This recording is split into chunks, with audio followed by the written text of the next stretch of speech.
Hi guys, मैं गौरव कपूर आपका दोस्त आज आपके लिए लेके आया हूँ सी में ही डेटा टाइप रिविजिटेड। तो जब हमने पहले चेक किया था, हमने इंटीजर चेक किए थे, कैरेक्टर चेक किए थे और फ्लोट किए थे। जब हमने स्टार्टिंग में देखे थे डेटा टाइप्स होते क्या हैं, आज हम उन डेटा टाइप्स को और डीपली डिफाइन करेंगे और डीपली समझने की कोशिश करेंगे। तो जैसे कि हमने इंटीजर को डिवाइड किया है लॉन्ग और शॉर्ट में, और वैसे ही इंटीजर का जो साइंड और अनसाइंड वेरिएशन है वर्जन है वो भी हम देखेंगे। और कैरेक्टर का भी हम साइंड और अनसाइंड वर्जन देखेंगे, और साथ में फ्लोट का भी हम फ्लोट और डबल्स देखेंगे कि वो क्या होते हैं। तो चलिए शुरू करते हैं। जैसे कि आपको मैंने स्टार्टिंग में ही बताया था कि हमारे पास दो तरह के कंपाइलर होते हैं, एक होता है 16 बिट और एक होता है 32 बिट कंपाइलर। जो हम यूज़ करते हैं कोड ब्लॉक्स वो है 32 बिट कंपाइलर। और जो पहले होते थे टर्बो सी या फिर टर्बो सी प्लस प्लस, वो होता था हमारा 16 बिट कंपाइलर। अभी वो 16 बिट कंपाइलर और 32 बिट कंपाइलर में क्या डिफरेंस होता है? तो जो हमारे पुराने वाले माइक्रो प्रोसेसर्स होते हैं, जैसे आजकल तो हम पेंटियम यूज़ करते हैं या इंटेल यूज़ करते हैं, तो वो होते हैं हमारे 32 बिट माइक्रो प्रोसेसर, जो आप विंडोज़ में भी चेक कर सकते हो। वो 32 बिट ऑपरेटिंग सिस्टम है जो कि 32 बिट प्रोसेसर पे ही चलती है। ठीक है। वैसे ही हमारे पास होते थे 16 बिट माइक्रो प्रोसेसर्स, जो कि होते हैं 8086 या फिर 8085 या फिर 8088। और उन पे जो पहले वाली विंडोज़ जो चला करती थी, जो कि हमारे सेलेरोन वगैरह प्रोसेसर्स होते थे, और जो हमारी विंडोज एक्सपी वगैरह होती थी वो होती थी 16 बिट। तो उनसे मैचिंग जो हमारे कंपाइलर होते हैं जैसे टर्बो, तो वो होते थे 16 बिट। ठीक है। अभी ऐसा नहीं है कि मैं टर्बो को 32 बिट पर इंस्टॉल करूंगा तो वो नहीं होगा। वो हो जाएगा और वो काम भी करेगा। बट जो जो वैल्यूज होती है ना, जब हम इंट डालते हैं या कैरेक्टर डालते हैं या फ्लोट डालते हैं, जो जो कंपाइलर वैल्यूज लेता है, अभी उसके पास ज़्यादा मेमोरी आ गई या फिर ज़्यादा बस आ गया, तो वो उसको उस हिसाब से उसको डिवाइड करता है। ठीक है। तो यहाँ पे हमारे पास कुछ वेज हैं, जैसे 16 बिट टर्बो, ये होता है कुछ रेंज टाइप। जैसे अगर मेरे पास 16 बिट था तो उसकी रेंज थी, इंट की रेंज थी -3 to 768, 2 3 to 767। इनकी ज़्यादा ज़रूरत नहीं पड़ती, जस्ट ये न्यूमेरिक्स है, अब इनको याद रख लीजिए कि कब क्या काम आता है और किस लिए हम क्या यूज़ करते हैं। ठीक है। और अगर वैसे 32 बिट्स है तो 32 बिट की देखिए, ये रेंज है 2 1 4 7 4 8 3 6 4 8 से लेके +2 1 4 7 4 6 4 8 3 6 4 7। तो इतनी रेंज बढ़ गई है सिर्फ 16 बिट चेंज होने से, 16 बिट एक्सटेंड होने से। ठीक है। अभी इसमें एक और चीज़ है। जैसे अभी ये मैंने यहाँ पे दिया है, ये नेगेटिव नंबर से लेके पॉजिटिव नंबर तक है। अब ये नेगेटिव से पॉजिटिव तक है, या फिर जब हमारा नंबर, हम कोई भी नंबर डालते हैं तो नेगेटिव नंबर है या पॉजिटिव नंबर है, वो कैसे पता लगता है?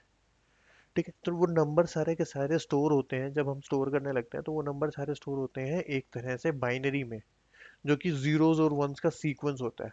ये जीरोज और वन का सीक्वेंस मैं आपको किसी और वीडियो में बताऊंगा, क्योंकि ये आपको मैं इस वीडियो में समझाऊंगा तो ये वीडियो भी बहुत लेंदी हो जाएगी, और आपको ये जो चीज़ मैं समझाने की कोशिश करूँ वो समझ में भी नहीं आएगी। ठीक है।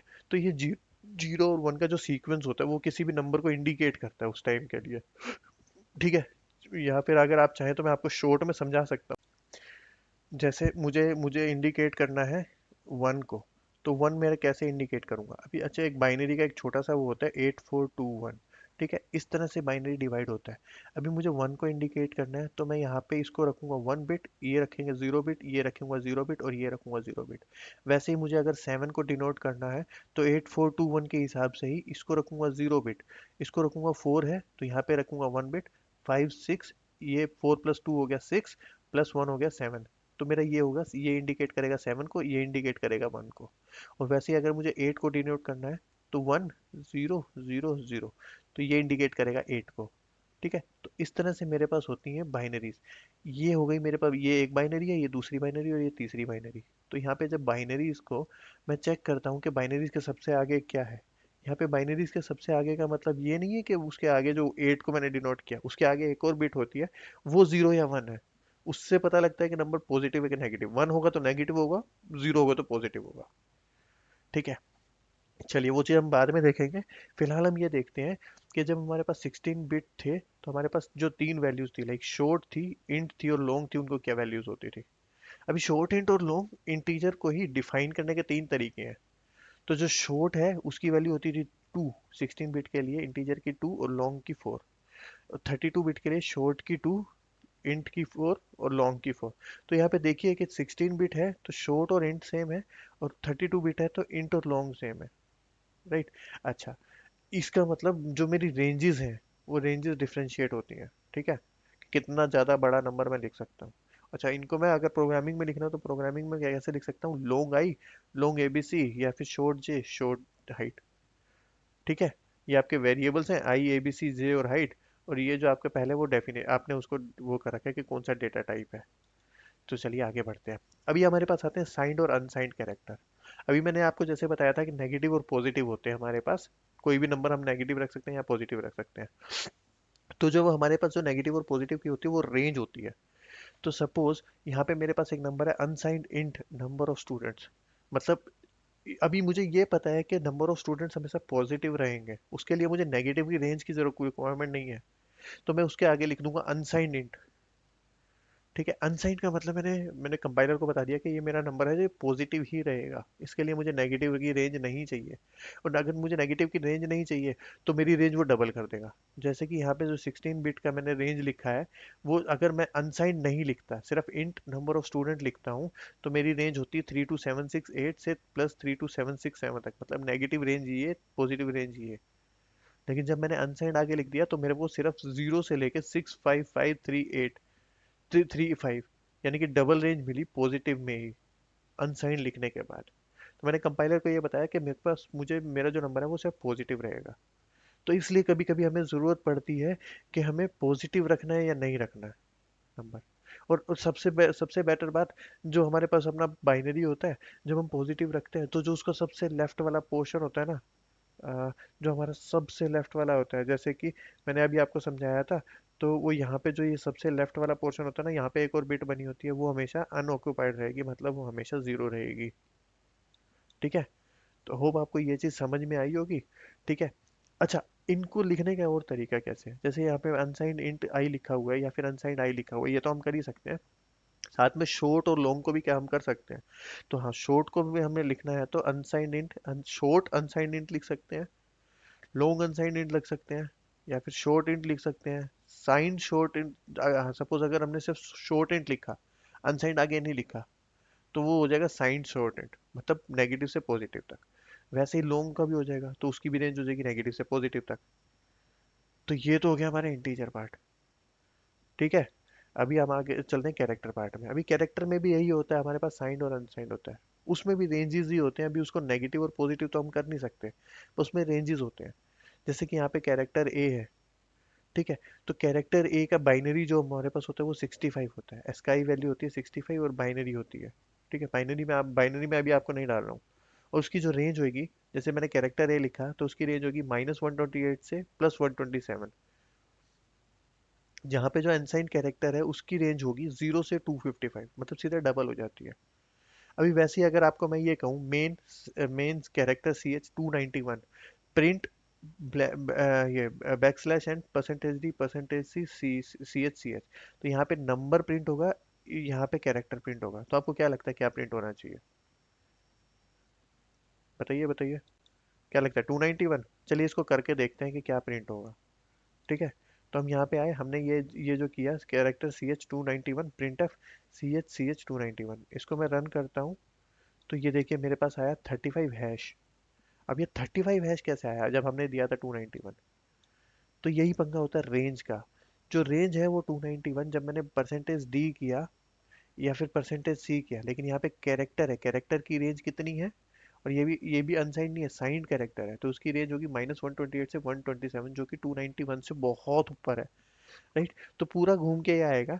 तो यहाँ पे जो CH होगा, जो जो भी हमारा जो ये रिजल्ट आया था, तो जो हमारे पास जो 35 आया था, मतलब जब वो उसको क्रॉस कर गया, रेंज को क्रॉस कर गया, तो जो वैल्यू आई हमारे पास वो 35 थी। और वैसे ही जो परसेंटेज सी में जो वैल्यू आई वो हैश थी। तो हैश का जो कि हमारा डेफिने हैश का जो जो सिंबल है, हैश का जो एस्काई कोड होगा वो होगा 35। ठीक है, तो 35 प्रिंट हुआ और यहाँ पे भी हैश प्रिंट हो गया, एस्काई कोड प्रिंट हुआ और साथ में वो सिंबल भी प्रिंट हो गया। तो ये चीज़ हुई हमारे पास। इसको आप करके देखिएगा, ये रेंजेस वगैरह आपको ऐसे समझ में नहीं आएगी, जब आप इसको प्रोग्राम बना के देखेंगे तब आपको ये समझ में आएगी बहुत अच्छे से। ठीक है, चलिए आगे बढ़ते हैं। वैसे ही एक प्रोग्राम मैंने बनाया है, character char CH for CH = 0, CH <255 और CH++। यहाँ पे अनसाइंड नहीं दे रखा है, देखो। तो ये क्या देना चाहिए? ठीक है, इसके इसके बारे में सोचिए, क्या ये क्या देना चाहिए? पहले रेंज के बारे में सोचिएगा। देखिए ये जो इसकी रेंज थी वो है 0 से 255 तक। तो जब यहाँ पे आएगा ना तो ये कोई कैरेक्टर है स्काई प्रिंट नहीं करवाएगा, ये इंडेफिनेट लूप में चला जाएगा। क्योंकि जब लेस देन इक्वल टू 255 और यहाँ पे मैंने प्लस कर दिया, राइट, तो इनडेफिनेट लूप में चला जाएगा। करके देखना चाहते हैं तो ये देखो, ये मैंने लिख दिया प्रोग्राम, चलो इसको रन करते हैं, बिल्ड एंड रन करके देखते हैं। अरे तेरी, ये तो सीधा चलने लगा, ये देखो। यहाँ पे यहाँ पे अगर मैं इसको सिंपली चलाता हूँ तो ये देखो, यहाँ पे आपको माइनस वैल्यूज भी दिख रही होंगी ना। ठीक है, माइनस वैल्यूज दिख रही हैं, ये देखो डिफरेंट डिफरेंट कैरेक्टर दिख रहे हैं। तो ये देखो, ये आपका डिफरेंट डिफरेंट कैरेक्टर्स दिख रहे हैं, प्लस और अलग से नंबर भी दिख रहे हैं, तो एसकाई वैल्यू और नंबर भी दिखा रहा है, राइट। तो ये इनफाइनाइट लूप चलेगा। अभी तो मैंने इसको जबरदस्ती रोका है, लेकिन ये इनफाइनाइट लूप शुरू हो जाएगा। ये देखो अलग अलग कैरेक्टर्स आपको दिख रहे हैं यहाँ पे, साथ में आपको इनफाइनाइट नंबर, इनके नंबर भी दिख रहे हैं, आगे आगे माइनस वैल्यू भी दिख रही है, और नीचे कई जगह पे पॉजिटिव वैल्यू भी दिख रही है, यहाँ पे जीरो भी दिखा आपको। तो ये चीज़ शुरू हो जाएगी। ठीक है, तो आई होप आपको ये भी समझ में आया होगा, वरना इसको एक बार करके देखिएगा। ठीक है, तो ये तो हो गया हमारे पास ये तरीका। तो -128 से 127 तक की वैल्यू, अभी 127 हमारे पास बिगर है, राइट। तो वो वापस घूमने लग जाएगा जीरो से नीचे वाली वैल्यूज में, माइनस वाली वैल्यूज में, प्लस वाली वैल्यूज में। इसलिए मैं उसको अगर मैं अनसाइंड, अभी ये देखो यहाँ पे मैंने अनसाइंड कैरेक्टर सी एच किया, और यहाँ पे मैंने वैल्यूज दी 254 तक। तो इसको भी एक बार करके देख। तो ये मैंने दिया unsigned character C H four, C H equal to zero, C H less than equal to 254। अब यहाँ पे मैंने अनसाइंड दिया, मतलब इसकी रेंज मैंने बढ़ा दिया।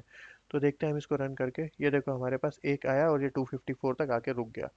देखो लास्ट वाली वैल्यू 254 है। अभी मैं पीछे जाता जा रहा हूँ, जाता जा रहा हूँ, जाता जा रहा हूँ। अभी मैं इसकी वैल्यूज यहाँ पे पॉजिटिव से, जीरो से शुरू हुआ है, राइट। पहले हम नेगेटिव भी देख रहे थे और पॉजिटिव देख रहे थे, अभी हम पॉजिटिव वैल्यूज देख रहे हैं। ठीक है, और ये देखो 35 जो हमारे फर्स्ट वाले प्रोग्राम में आया था, 35 हैश प्रिंट हुआ था। 35 में हमारा परसेंटेज डी और हैश हमारा जो हमारा सिंबल प्रिंट हुआ था। तो ऐसा ही हो रही है। तो अभी इस पे अलग अलग वैल्यूज आप प्रिंट करने की कोशिश कीजिए, तो ये आपको समझ में भी आएगा अच्छे से कि क्या रेंज होती है, कैसे होती है, क्यों होती है। क्योंकि ये समझना बहुत ज़्यादा ज़रूरी है। तो चलिए आगे बढ़ते हैं। अच्छा, अभी हमारे पास जो फ्लोट और डबल है, तो जो फ्लोट की मेमोरी की रेंज होती है वो ये होती है -34 E39। ई होता है एक्सपोनेंशियल, मतलब एक्सपेंड हो सकता है वो वहां तक। ठीक है, और वैसे ही अगर वो भी इनसफिशियंट होती है, तो जो डबल डेटा है वो 8 बाइट मेमोरी के कलेक्ट करता है, और जिसकी रेंज होती है 1.7 E308। यहाँ पे 38 था, यहाँ पे 308 है, एक्सपेंड हो सकता है इतना। 2 + 1.7 E से 308 A, ये इतना एक्सपेंड हो सकता है 308 तक, प्लस -1.7 से लेके +1.7 एक्सपेंड 308। ठीक है, और इसको सिंपली ये लिख सकते हैं डबल ए, या फिर डबल पॉपुलेशन, या फिर डबल कोई भी वेरिएबल नेम। तो आई होप आपको ये समझ में आ रहा होगा। ठीक है। अच्छा, जो हमारे 32 बिट्स के अंदर होता है, वो जनरली जो हमारा डबल होता है वो 8 बाइट्स या फिर 10 बाइट्स ऑक्यूपाई करता है मेमोरी के अंदर। ठीक है, तो सबका अलग अलग होता है। ठीक है, सी में कौन सा कैरेक्टर कब यूज करेंगे, इंट कब यूज करेंगे, ये फ्लोट कब यूज करेंगे, डबल यूज करेंगे, लॉन्ग डबल कब, लॉन्ग डबल भी कर सकते हैं। तो हम ये सब कुछ यूज कर सकते हैं। डिपेंड करना चाहिए कि हमें पता है कि हमारा वैल्यू कितना बड़ा या कितना छोटा या क्या हो सकता है। ठीक है, तो ये डिफरेंट डिफरेंट डेटा टाइप है। तो ये इनपुट और आउटपुट के लिए सबके अलग अलग स्पेसिफायर्स होते हैं, तो आपको वो भी याद रखने पड़ेंगे। ठीक है, जैसे फ्लोट के लिए आप बताया था, इंट के लिए डी बताया था, कैरेक्टर के लिए एस बताया था। तो ये हमारे पास कैरेक्टर के लिए सी बताया था, सॉरी। तो ये हमारे पास डेटा और कुछ रेंजेस हैं। तो यहाँ पे मैंने आपके लिए स्पेसिफाइड कर रखा है, जैसे साइंड के लिए -128 से 127 बाइट कितने ऑक्यूपाई करेगा, फॉर्मेट क्या होता है। अनसाइंड कैरेक्टर के लिए, तो ये आप एक बार लिख लीजिएगा और सिर्फ अपने पास रख लीजिएगा। देखिए लॉन्ग डबल के लिए LF, डबल के लिए LF, स्मॉल LF, फ्लोट के लिए F, लॉन्ग के लिए LU, लॉन्ग अनसाइंड इंट के लिए। तो ये अलग अलग चीजें होती हैं, राइट। तो ये है ये 16 बिट कंपाइलर के लिए। ठीक है, वैसे ही 32 बिट कंपाइलर के लिए भी होता है। तो आज के लिए बस इतना ही। आई होप आपको ये वीडियो समझ में आया होगा, और आप इसको प्रोग्राम करके भी देखेंगे। तो अगर आपके कोई कमेंट्स हैं तो प्लीज़ वो नीचे कमेंट्स में लिखिए या मुझे मेल कर दीजिए। वरना अगर आपको ये वरना अगर आपको ये प्रोग्राम पसंद आया हो तो प्लीज़ उसको शेयर कीजिए, लाइक कीजिए और सब्सक्राइब कीजिए। और नीचे कमेंट सेक्शन कीजिए और अपने दोस्तों को भी बताइए। तो चलिए मिलते हैं अगले वीडियो में। तब तक के लिए bye bye, take care, have a nice day.